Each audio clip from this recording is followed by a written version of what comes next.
সিরাজগঞ্জের তাড়াশে পূর্বশত্রুতার জের ধরে মেঘলা খাতুন নামের এক শিশুকে বালিশ চাপা দিয়ে হত্যা চেষ্টার অভিযোগে গৃহবধূকে আটক করেছে পুলিশ। বিষয়টি নিশ্চিত করেছেন তাড়াশ থানার ওসি তদন্ত রূপকর। সিরাজগঞ্জের তাড়াশ থেকে পাঠানো প্রতিবেদনে দেখুন বিস্তারিত।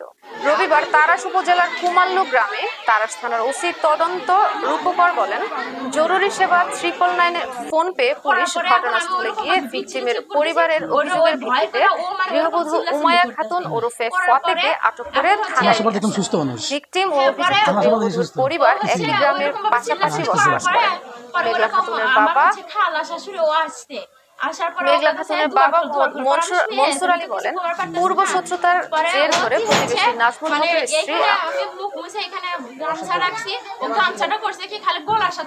মেঘলা খাতুনের বাবা মনসুর আলী বলেন, পূর্ব শত্রুতার জের ধরে প্রতিবেশী নাজমুল হকের স্ত্রী আমার মেয়েকে একা পেয়ে বালিশ চাপা দিয়ে হত্যার চেষ্টা করে। এ সময় তার গোঙানির শব্দ শুনে অন্য প্রতিবেশীরা ঘটনাস্থলে গিয়ে তাকে হাতে নাতে ধরে ফেলে। পরে 999 ফোন দিলে পুলিশ ঘটনাস্থলে এসে উপস্থিত সাক্ষীদের বর্ণনা শুনে উমায়া খাতুন ফতেকে থানায় নিয়ে যায়। এই ঘটনায় আমরা মামলার প্রস্তুতি নিচ্ছি। অপরদিকে নাজমুল হক বলেন, এটা সম্পূর্ণ সাজানো ষড়যন্ত্র।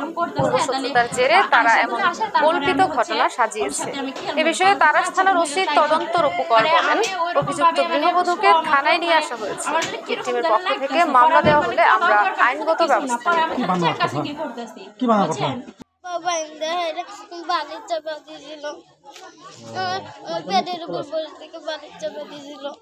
তোমাকে ডেকে নিয়ে গেছে, খেলার কথা ডেকে নিয়ে গেছে।